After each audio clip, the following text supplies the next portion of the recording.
Hello friends, DL के biology smart class में आपका स्वागत है और मैं हूं डीएल कुमार।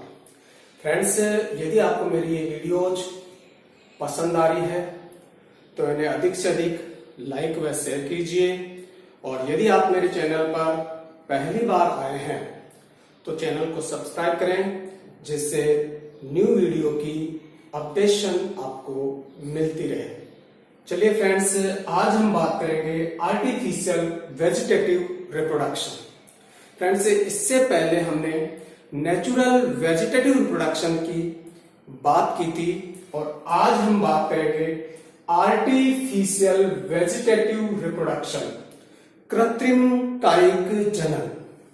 जब कृषि वैज्ञानिकों, जीव वैज्ञानिकों या उद्यान वैज्ञानिकों के द्वारा पादप के कायिक अंगों से जब किसी कृषि वैज्ञानिक या जीव वैज्ञानिक के द्वारा पादप के कायिक अंगों से नियंत्रित दशाओं में या अनुकूलित दशाओं में नए पादप का विकास किया जाए तो इस तरीके की विधि को हम कृत्रिम कायिक जनन कहते हैं।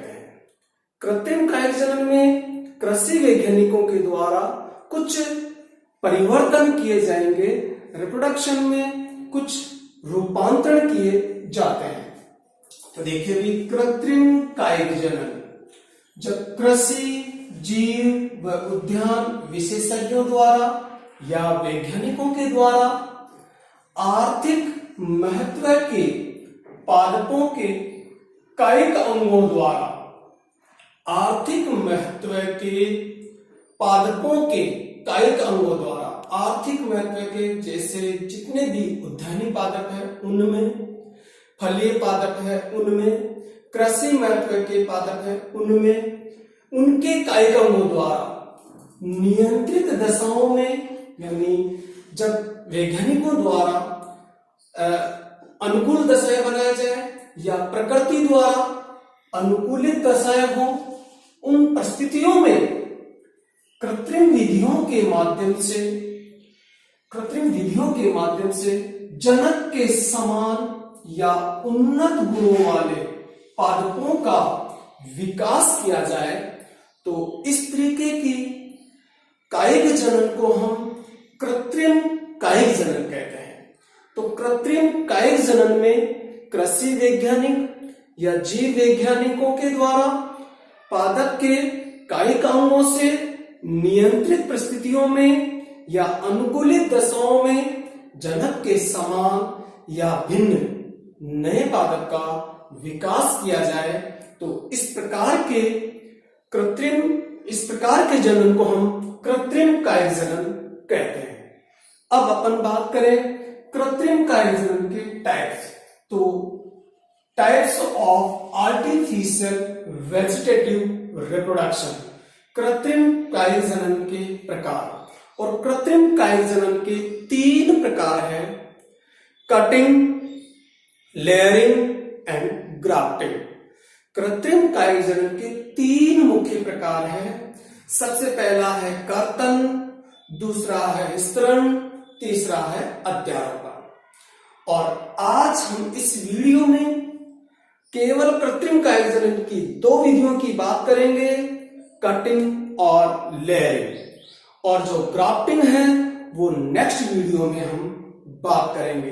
तो हम बात करते हैं कटिंग, कर्तन।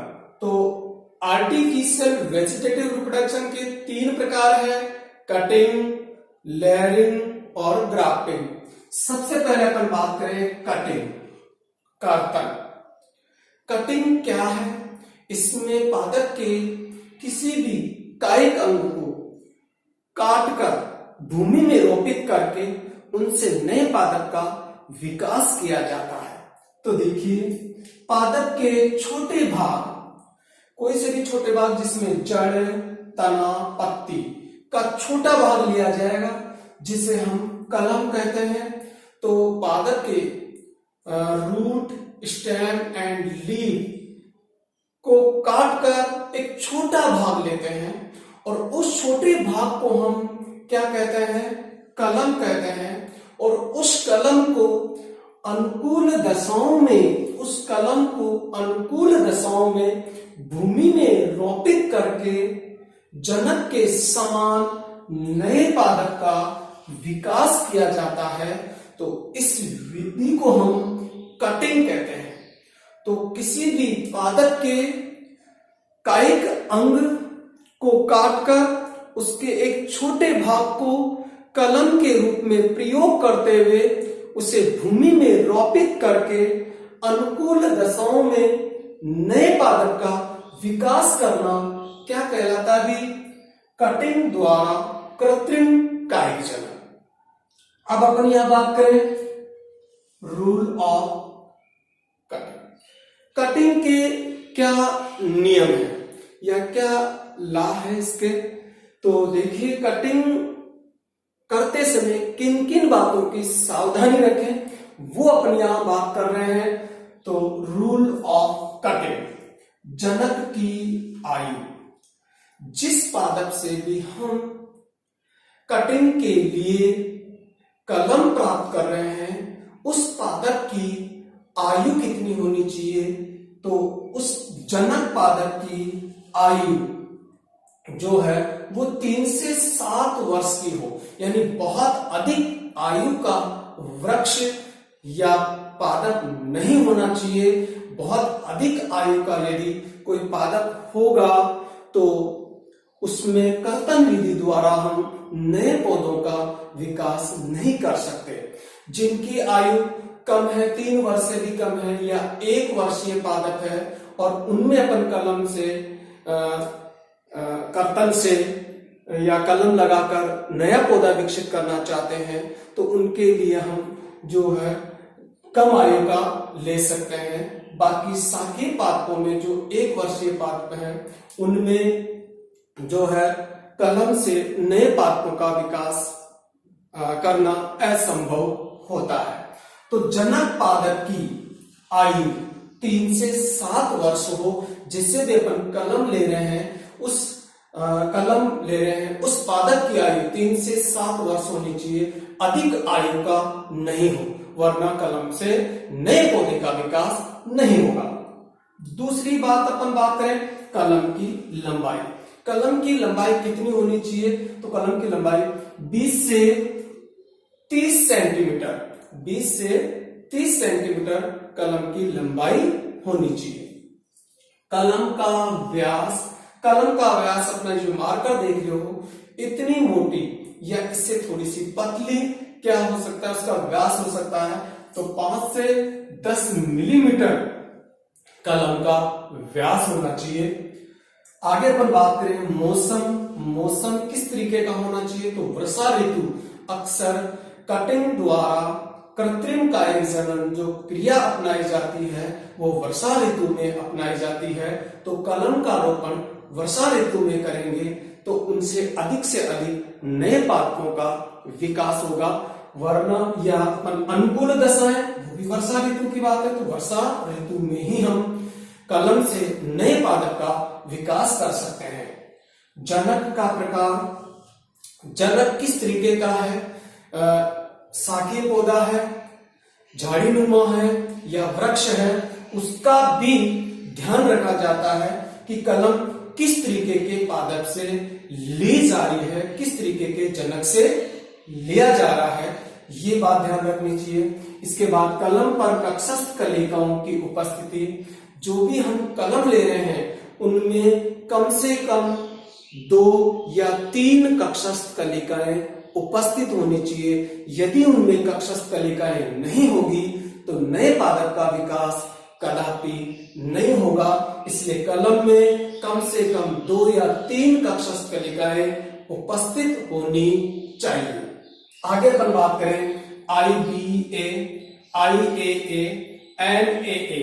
ये क्या है भाई?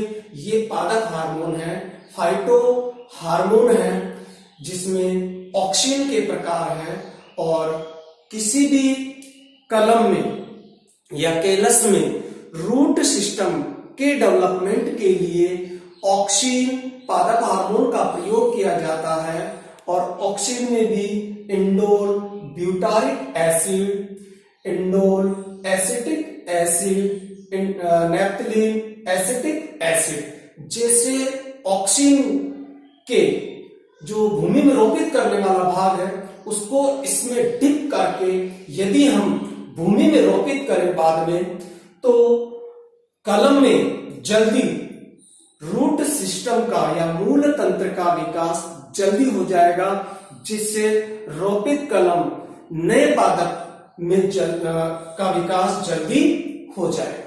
तो कलम को पादप हार्मोन जैसे ऑक्सीन में डुबोकर भूमि में रोपित किया जाए। से उपचारित कलम को तिरछा काटना, जो नीचे वाला भाग है उसको तिरछा काटा जाता है, जैसे ये है तो इसको अपन ऐसे नहीं, इसको ऐसे काटा जाता है, जिससे हमें ये पता लग जाए कि ये नीचे वाला भाग है। वरना यदि अपन ने जैसे ऊपर वाला भाग है अपन ने इस तरीके से रोपित कर दिया तो इसमें कक्षक कलिकाएं जो उपस्थित है वो सही तरीके से डेवलप नहीं हो पाएगी और पौधा टाइमिंग लग जाएगा उससे नए पौधे डेवलप होने में। इसलिए इसको तिरछा काटा जाता है, जिससे ये पता लग जाता है कि इस भाग को भूमि में रोपित किया जाना है। कलम का 1/4 भाग भूमि में रोपित किया जाता है, तो लगभग जैसे अपन ने इतना लिया है तो उसका 1/4 भाग भूमि में रोपित किया जाता है। तो ये कलम रोपण के या कर्तन के कुछ नियम थे, जिसमें हम विशेष रूप से क्या क्या बात ध्यान रखें। जनक पादप की आयु कितनी यानी युवा होना चाहिए, कलम की लंबाई, कलम का व्यास, मौसम जो कि वर्षा ऋतु है कटिंग के लिए, और ये कई बार एग्जाम्स में पूछा हुआ क्वेश्चन है कि कलम रोपण हेतु या कटिंग के लिए सबसे अनुकूलित ऋतु कौन सी है, तो वो है वर्षा ऋतु।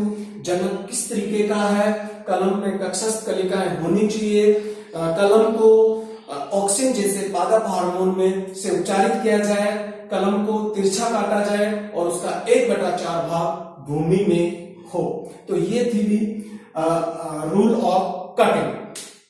अब अपन बात करें कटिंग किस तरीके से किया जाता है, क्या टाइप है उसके। तो कटिंग के अपन प्रकार बात करें तो स्टेम कटिंग, रूट कटिंग और लीफ कटिंग। जैसा कि अपन ने यहाँ बात किया जड़ तना हुआ पत्ती के छोटे भाग को अपन कलम के रूप में लेते हैं, उसके छोटा एक टुकड़ा काम में लेते हैं अपन, एक खंड काम में लेते हैं। तो स्टेम कटिंग हम किस में काम में लेते हैं, अक्सर गुलाब में, गन्ना में, गुड़हल में, अनार में, सेब में, इसमें अपन स्टेम कटिंग का प्रयोग कर सकते हैं। तो इसके लिए तने के निश्चित लंबाई और व्यास की कलम को रोपित करके नए पौधे का विकास कर सकते हैं। रूट कटिंग में इसमें रूट से अपन कलम बनाएंगे, रूट का एक छोटा सा भाग लेंगे और उससे नए पौधे का विकास करेंगे। नींबू में, इमली में, सेब में, अनार में, इसमें भी हम रूट कटिंग का प्रयोग कर सकते हैं। लीफ कटिंग की बात करें अपन तो इसमें लीफ को काटकर अपन नए पौधे का डेवलपमेंट करेंगे और इसमें स्नेक प्लांट या नाग पादप का प्रयोग किया जाता है। नाग पादप सुदर्शन के नाम से भी अपन इसे जानते हैं, जिसको एलोवेरा के समान या अगेव के समान लीफ होती है, किंतु इतनी अधिक मोटी मांसल लीफ नहीं होती है।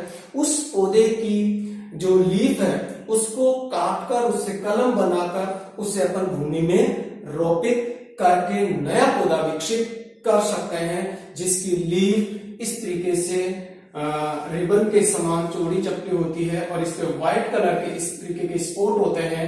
इसको काट कर अपन इसे कलम के रूप में ले सकते हैं और उससे नए पौधे का विकास कर सकते हैं। तो कटिंग के हमने 3 टाइप बात की अभी, stem cutting, root cutting and leaf cutting, और इसके एग्जाम्पल अपन ने बात की है। अब अपन बात करें स्टेम कटिंग जो है वो 3 तरीके से अपनाई जा सकती है। स्टेम कटिंग जो है वो 3 तरीके से करके उसे 3 तरीके से रोपित किया जा सकता है। तो स्टेम कटिंग में एक अपना उदग्र अवस्था में सीधे सीधे अपन स्टेम को इस तरीके से भूमि में रोपित करते हैं। जैसे कि रोपा गया है तो भूमि में रोपित कर दिया। ये है कक्षस्थ कलिका है और इसको अपन ने भूमि में इस तरीके से उदग्र अवस्था में रोपित कर दिया। तो स्टेम कटिंग में हम 3 तरीके से स्टेम को या कलम को रोपित कर सकते हैं और वो कौन कौन से हैं? उदग्र अवस्था में, और इसमें जैसे अपन गुलाब में ये तकनीक अपना सकते हैं। तिरछी अवस्था में, इसमें आधे इस तरीके से तिरछी अवस्था में इसको लगा दिया जाता है। ये कक्षस्थ कलिका है, यहाँ से नए पौधे डेवलप हो जाएंगे। और तीसरी अवस्था है क्षैतिज या लेटी हुई अवस्था में, इसमें ऐसे पूरा भूमि के अंदर इसे लेटा दिया जाता है। और गन्ने में अक्सर ये विधि अपनाई जाती है और जो उद्यानिक पौधे होते हैं उनमें इस तरीके की और ये विधि अपन अपना सकते हैं। और गन्ने में लेटी हुई अवस्था में आर्टिफिशियल वेजिटेटिव रिप्रोडक्शन किया जाता है, जिसमें ये इसकी कक्षस्थ कलिकाएं हैं पार्श्वसंधियों पर, और यहां से नए पौधों का क्या हो जाता है? अभी डेवलपमेंट हो जाता है। इस तरीके से हमने कटिंग देखी। अब अपन बात करें मेथड ऑफ कटिंग। क्या तरीका अपन कटिंग में क्या तरीका अपनाते हैं? तो सबसे पहले अपन किस तरीके से इसमें अपनाते हैं? तो जड़, तना व पत्ती से कलम तैयार करना। पादप के किसी भी मतलब कायिक भाग जो है, रूट है, स्टेम है, लीफ है, उससे उसका एक छोटा खंड तैयार करते हैं और उससे अपन कहते हैं कलम। तो कलम तैयार की जाती है। कलम के भूमि रोपित भाग को, जो कलम का भूमि रोपित भाग है, उसको पादप हार्मोन यानी ऑक्सी, जैसे IBA, IAA, NAA से उपचारित किया जाता है। तो सबसे पहले कलम तैयार करेंगे। कलम में जो भाग भूमि में अपने को रोपित करना है, उस भाग को पादप हार्मोन से उपचारित करते हैं। और उसके बाद अनुकूल दशाएं, यानी उसको रोपित अपन कब करेंगे? अनुकूल दशाओं में या वर्षा ऋतु में, और भूमि में रोपित करना, उसको भूमि में फिर रोपित कर देंगे और उनसे नए पौधे का विकास करेंगे। तो सबसे पहले जिस पादप में हमें कटिंग द्वारा कृत्रिम कायिक जनन करना है, उसकी रूट को, स्टेम को या लीफ से को काट कर कलम तैयार की जाती है। और उस कलम को, जो भाग अपने को भूमि में रोपित करना है, उस भाग को पादप हार्मोन से उपचारित करते हैं और अनुकूल दशाएं या तो उत्पन्न की जाती है, जैसे आसपास जहां अपने को रोपना है वहां फुहारे अपन ने चला दिए या ड्रिप या नमी रखी अपन ने, और उसके माध्यम वहां भूमि में रोपित कर दिया, या वर्षा ऋतु में हमने उनको रोपित कर दिया। और रोपित करने के पश्चात उनसे नए पौधों का प्रवर्धन किया जाता है। तो ये थी कटिंग की मेथड, किस तरीके से कटिंग अपनाई जाती है।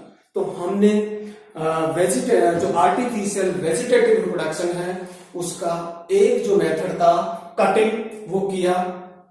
अब दूसरी अपन बात कर रहे हैं लेयरिंग। हम इससे पहले यह बात करें कि कटिंग की सबसे बड़ी कमी क्या है, कि इसको दूसरी विधि की आवश्यकता पड़ी, लेयरिंग की आवश्यकता पड़ी। तो कटिंग में सबसे बड़ी जो समस्या आती है वो यह आती है कि जो अपन ने ये डेवलप की है, इसमें प्रोतंत्र का डेवलपमेंट तो हो जाता है, किंतु रूट सिस्टम का डेवलपमेंट जल्दी नहीं हो पाता है, जिससे जो अपन ने कलम रोपित की है उसमें से अधिकांश जो कलम है वो क्या हो जाती है? नष्ट हो जाती है। इसलिए हमने लेयरिंग विधि की अपने को आवश्यकता पड़ी कि अपन उससे हमारा जो रिजल्ट है वो 100% आए, कि हमने जो भी पौधा डेवलप कर रहे हैं कृत्रिम कायिक जनन से, प्रत्येक नया पौधा, प्रत्येक भाग से नया पौधा डेवलपमेंट हो, या प्रत्येक जो कर्तन या जो कृत्रिम कायिक जनन में जो लिया गया खंड है उससे नया पौधा डेवलपमेंट हो। जबकि यहाँ कलम में क्या होगा, यदि अपन ने 100 कलम बनाई है तो उसमें से लगभग 50-60 पौधे नए डेवलप हो पाएंगे, और बाकी ज्यादातर जो कलमें हैं वो नष्ट हो जाती है, क्योंकि उसमें जो रूट सिस्टम है वो डेवलप नहीं हो पाता है। तो अब अपन दूसरी जो विधि बात कर रहे हैं वो है लेयरिंग, या इसे कहते हैं अपन स्तरण या दाब लगाना। लेयरिंग या स्तरण या दाब लगाना। अब देखो इसमें क्या किया जाता है। सबसे पहले तो इस विधि में, यह विधि उन पादपों के लिए उपयोगी है जिनमें लंबी व लचीली शाखाएं होती है। यह विधि उन पादपों के लिए उपयोगी है जिसमें लंबी व लचीली शाखाएं उपस्थित हो, ऐसे पादप के लिए ये विधि बहुत अत्यधिक उपयोगी है। पादपों की शाखाओं पर पहले कृत्रिम रूप से अपस्तानिक जड़ों का विकास को प्रेरित किया जाता है। तो इस विधि में सबसे पहले अपन ऐसे पौधों का चुनाव करते हैं जिसमें लंबी शाखाएं हो और कैसी हो, लचीली हो, उन पौधों का चयन करते हैं। उसके पश्चात इसमें इस विधि में किया जाता है, सबसे पहले उसमें अपस्तानिक जड़ों के विकास को प्रेरित किया जाता है। अपस्तानिक जड़ विकास के बाद उसको मात्र पादप से अलग करके उसे भूमि में रोपित कर दिया जाता है। तो जो स्तरण है, ये विधि उन पादपों के लिए उपयोगी है जिनकी में लंबी शाखाएं हैं और लचीली है। और इस विधि में पहले जो शाखा है उसको मात्र पादप से अलग करने से पूर्व उसमें मूल तंत्र का या रूट सिस्टम का प्रवर्धन किया जाता है, विकास किया जाता है। उसके पश्चात मात्र पादप से अलग किया जाता है, जिससे उसको जब अपन दूसरी जगह रोपित करेंगे तो उससे नए पौधे का विकास 100% होगा, वो किसी भी तरीके से नष्ट नहीं होगा, क्योंकि उसमें रूट सिस्टम का पहले अपन ने प्रवर्धन कर लिया है। इसलिए टाइप्स ऑफ लेयरिंग। अब लेयरिंग के कितने प्रकार है, तो वो है दो। पहला है माउंट या ग्राउंड लेयरिंग और दूसरी है एयर लेयरिंग या गुटी लेयरिंग या गुटी बांधना। भूमि में दाब लगाना या भूमि स्तरण भी अपन इसे कह सकते हैं, और वायु में दाब लगाना या वायु स्तरण अपन इसे कह सकते हैं। तो सबसे पहले अपन बात करें ग्राउंड लेयरिंग या माउंट लेयरिंग। इस विधि में क्या किया जाता है, तो देखिए पादप की भूमि के समीप शाखा को सबसे पहले इसमें क्या मेथड अपनाया जाता है, तो पादप की भूमि के समीप शाखा को झुकाया जाता है। ऐसा पादप इसके लिए चयन करेंगे जिनकी शाखाएं भूमि के संपर्क में हो। उस शाखा को नीचे झुकाते हैं और शाखा के मध्य भाग की पत्तियों को शाखा के मध्य भाग की पत्तियों को हटाकर छोटे छोटे घाव बना लिए जाते हैं उसमें। तो सबसे पहले तो ऐसे पौधे का चयन करेंगे जिसमें लंबी भूमि संपर्क शाखाएं हो और उस शाखा के मध्य की पत्तियों को हटाकर उसमें छोटे छोटे घाव कर लिए जाते हैं, यानी उसकी छाल को छोटे छोटे स्थानों से हटा दिया जाता है। उसके पश्चात मध्य भाग को गीली मिट्टी में दबा दिया जाता है। तो मध्य भाग को गीली मिट्टी में दबा दिया जाएगा और शीर्ष भाग को बाहर रखा जाता है। तो हटाई है जहां पर अपन ने घाव किए हैं वहां उससे गीली मिट्टी से दबा देंगे और शीर्ष भाग जो लास्ट वाला भाग है वो बाहर निकला रहेगा। कुछ दिनों बाद लेयरिंग भाग में जड़ों का विकास हो जाता है। जो अपन ने भूमि के अंदर जो दबाया है मध्य भाग में, उसमें से कुछ दिनों बाद जड़ें विकसित हो जाती है। जब तक जड़ें विकसित नहीं होती है तब तक उसे मात्र पादप से अलग नहीं करते हैं और अंततः जब उसमें जड़ें विकसित हो जाती है तो शाखा को मात्र पादप से अलग करके भूमि में रोपित करके नया जनक के समान पादप का विकास कर लिया जाता है। तो देखिए भी ग्राउंड लेयरिंग में क्या अपनाया जाता है, कैसे ये किया जाता है। तो सबसे पहले ऐसे पौधे का चयन करते हैं जिसकी लंबी लचीली शाखाएं भूमि के संपर्क में हो। उस भूमि संपर्क शाखा को नीचे झुकाकर उसके मध्य भाग की पत्तियों को हटा दिया जाता है और उन पर छोटे छोटे घाव बना दिए जाते हैं। उसके पश्चात उसको भूमि में गीली मिट्टी में उसे दबा दिया जाता है उस मध्य भाग को और कुछ दिनों तक उसे इसी अवस्था में रखते हैं। शीर्ष भाग बाहर रहता है जिसमें पत्तियां उपस्थित होती है। अब उसमें कुछ दिनों पश्चात उसमें जड़ों का विकास हो जाता है और अंततः उसे मात्र पादप से अलग करके उसे अपने जहां पर भी अपने को उसको लगाना है वहां उसे रोपित कर दिया जाता है। तो ये थी ग्राउंड लेयरिंग या माउंड लेयरिंग। देख सकते हैं अपन एग्जाम्पल क्या क्या है इसके, चमेली में, मोगरा में, स्ट्रॉबेरी में, रासबेरी में, ब्लैकबेरी में, बॉयसबेरी में, इस तरीके की जितनी भी बेरियां हैं, स्ट्रॉबेरी, रासबेरी, बॉयसबेरी, ब्लैकबेरी, मोगरा, चमेली, इन पादपों में हम ग्राउंड लेयरिंग के द्वारा नए पादपों का विकास कर सकते हैं। देखिए मैं यहाँ पर डायग्राम से भी आपको समझाने का प्रयास किया है। यहाँ एक अपना ये प्लांट है, मान लीजिए कि ये मोगरे का ही है, इसकी ये जो भूमि संपर्क शाखा थी इसको इस तरीके से अपन ने झुका दिया। इसकी जो मध्य की पत्तियां थी वो मध्य की पत्तियां अपन ने हटा दी, ये वाला मध्य वाला भाग है इसकी पत्तियां हटा दी। इस पर छोटे छोटे घाव अपन इसमें कर देते हैं। उसके पश्चात इसे गीली मिट्टी से दबा दिया। यहाँ अपन ने इसको गीली मिट्टी से दबा दिया, कुछ दिनों तक इसी कंडीशन में रखते हैं। शीर्ष भाग पर पत्तियां लगी हुई है और बाहर है। इसमें कुछ दिनों बाद इसमें जड़ें विकसित हो जाएगी। अंततः यहां से इसको मात्र कागज से इसको काटेंगे और दूसरी जगह रोपित कर देंगे। ये थी भी ग्राउंड लेयरिंग। अब अपन बात करें एयर लेयरिंग, या इसे अपन क्या कहते हैं, वायु में दाब लगाना या वायु विस्तरण। ये विधि उन पादपों के लिए उपयोगी है जिनमें लंबी और लचीली शाखाएं तो है किंतु भूमि के संपर्क में नहीं है। उन पादपों के लिए एयर लेयरिंग विधि अपनाई जाती है।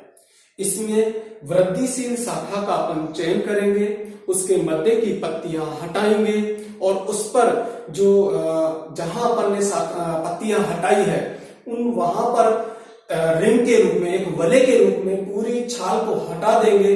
उसके पश्चात गीली मिट्टी से, जिसमें गीली मिट्टी, गोबर, भुस्सा और जो है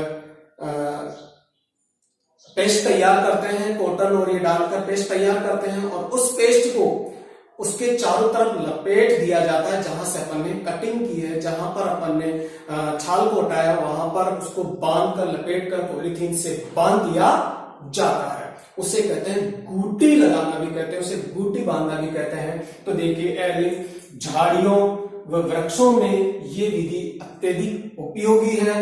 वृद्धिशील वायवीय शाखा, वृद्धिशील जो शाखा है उसकी जो वायवीय शाखा है, शाखा के मध्य की पत्तियों को क्या किया जाता है, हटाकर वलय के रूप में छाल को हटाया जाता है। तो मध्य की पत्तियों को हटाकर वहां पर वलय के रूप में छाल को हटा देते हैं।